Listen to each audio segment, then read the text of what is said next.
वैज्ञानिकों ने आशंका जताई है कि अगर ग्लोबल वार्मिंग 1.5 डिग्री सेल्सियस पर सीमित कर दिया जाता है तो भारत सहित दक्षिण एशियाई देशों में घातक गर्मी की लहरें यानी लू का प्रकोप आम हो जाएगा। अमेरिका में ओक रिज नेशनल लेबोरेटरी के वैज्ञानिकों ने बताया है कि प्रचंड गर्मी की वजह से भारत के प्रमुख फसल उत्पादक भागों यानी खेत में काम करने वाले लोगों की स्थिति असुरक्षित हो सकती है। उत्तर प्रदेश और पश्चिमी बंगाल के अलावा तटीय क्षेत्र शहरों में कोलकाता, मुंबई और हैदराबाद में भी मुश्किलें आ सकती हैं। Journal of geophysical research letters में पब्लिश रिसर्च के मुताबिक वार्मिंग के 2 डिग्री के साथ आबादी का जोखिम करीब 3 गुना बढ़ जाएगा। कोरोना संक्रमण की दूसरी लहर का सामना कर रहे भारत में पिछले 24 घंटों में बीमारी के 56,211 नए मामले दर्ज किए गए। यह आंकड़ा एक दिन पहले आए आंकड़ों से मामूली सा कम है। एक दिन पहले देश में 68,020 नए मामले सामने आए थे, जो इस साल के दैनिक मामलों में सबसे अधिक संख्या है। ये जानकारी केंद्रीय स्वास्थ्य मंत्रालय ने मंगलवार को दी। वहीं केंद्रीय स्वास्थ्य मंत्री डॉक्टर हर्षवर्धन ने मंगलवार को ही कोरोना वायरस वैक्सीन की दूसरी खुराक ली। उन्होंने कहा कि वैक्सीन की पहली खुराक लेने के बाद हम में से किसी को भी इसके प्रतिकूल प्रभाव महसूस नहीं हुए। दोनों भारतीय वैक्सीन प्रभावी और सुरक्षित हैं। दिल्ली में होली के दिन सोमवार को यानी कि 29 मार्च को अधिकतम तापमान 40.1 डिग्री सेल्सियस दर्ज किया गया, जिसने पिछले 76 सालों का रिकॉर्ड ध्वस्त कर दिया। दरअसल मार्च के महीने के दौरान दिल्ली में इससे ज्यादा गर्मी कभी नहीं पड़ी। ये जानकारी भारतीय मौसम विभाग ने दी है। भारत मौसम विभाग IMD के क्षेत्रीय पूर्वानुमान केंद्र के प्रमुख कुलदीप श्रीवास्तव ने कहा कि सफदरजंग वेधशाला ने अधिकतम तापमान 40.1 डिग्री सेल्सियस दर्ज किया, जो सामान्य से 8 डिग्री अधिक है। उत्तर प्रदेश में भी इस बार मार्च 2021 में गर्मी ने सारे रिकॉर्ड तोड़ दिए। बीते 10 वर्षों में मार्च दूसरी बार सबसे गर्म रहा। लखनऊ में होली के दिन अधिकतम तापमान 39 डिग्री सेल्सियस दर्ज किया गया। पता चला कि पिछले एक दशक में होली का दिन सबसे गर्म रहा। फिलहाल बढ़ती गर्मी से राहत की उम्मीद नहीं है। सोमवार को 4 डिग्री के अधिकतम तापमान के साथ 39 डिग्री सेल्सियस रिकॉर्ड दर्ज किया गया। आपको बता दें कि इससे पहले 2017 में 30 मार्च को अधिकतम तापमान 41.1 डिग्री सेल्सियस रिकॉर्ड हुआ था। बीते साल 2020 में 31 मार्च को अधिकतम तापमान 34.4 डिग्री सेल्सियस रिकॉर्ड किया गया था।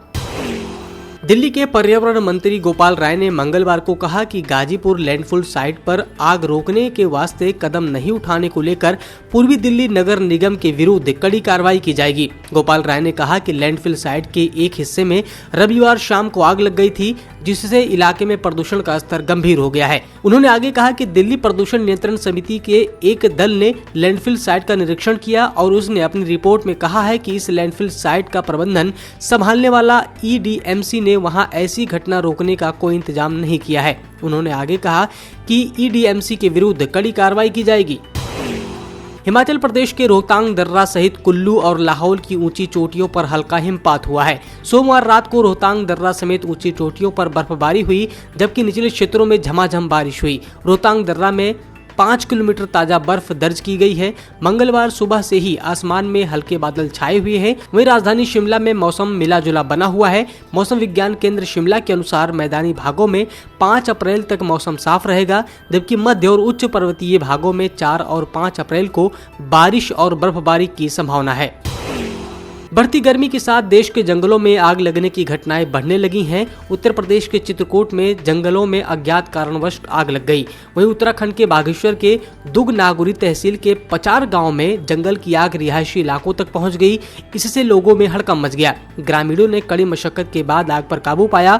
आग भड़काने में सहायक चीड़ की पत्ती यानी कि पिरूल को भी समय से हटा दिया गया, वरना कई मकान आग की चपेट में आ सकते थे। वहीं दूसरी ओर आग की घटनाएं बढ़ने से लोग परेशान हैं। नेपाल में वायु प्रदूषण खतरनाक स्तर पर पहुंचने के कारण 4 दिनों के लिए स्कूलों को बंद कर दिया गया है। इससे लाखों बच्चे घर पर रहकर पढ़ाई करने के लिए मजबूर हैं। 30 मिलियन की आबादी वाला देश नेपाल चीन और भारत के बीच स्थित है और विश्व के सबसे अधिक प्रदूषित देशों में से एक है। नेपाल की राजधानी काठमांडू में वायु प्रदूषण एक गंभीर समस्या है और दूसरी ओर कोरोना से निपटना सरकार के लिए एक चुनौती है। सरकारी अधिकारी शंकर पौंडेल ने बताया कि इस हफ्ते के अंत में प्रदूषण का स्तर बहुत अधिक बढ़ गया है और ये साल 2016 के बाद से सबसे अधिक दर्ज किया गया।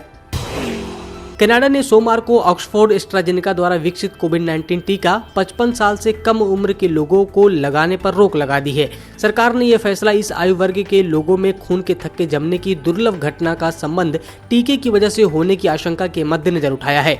सोमवार को इस आयु वर्ग के लोगों में एस्ट्राजेनेका के टीके लगाने के कार्यक्रम को स्थगित करने की घोषणा करते हुए कहा गया कि टीकाकरण पर बनी राष्ट्रीय परामर्श समिति ने सुरक्षा कारणों से टीकाकरण रोकने की अनुशंसा की है।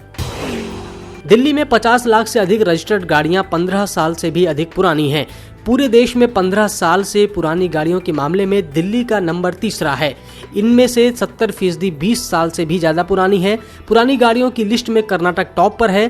कर्नाटक में 15 साल से ज्यादा पुरानी गाड़ियों की संख्या करीब 70 लाख है। सरकारी आंकड़ों के मुताबिक दूसरे नंबर पर उत्तर प्रदेश है, जहां 56.5 लाख गाड़ियां 15 साल से पुरानी हैं। रोड ट्रांसपोर्ट मिनिस्ट्री द्वारा पिछले हफ्ते संसद में दी गई जानकारी के मुताबिक पूरे देश में रजिस्टर्ड कम से कम 4 करोड़ गाड़ियां 15 साल से पुरानी है। इनमें से आधी गाड़ियां 20 साल से भी अधिक पुरानी हैं। सब्सक्राइब करें पर्यावरण पोस्ट।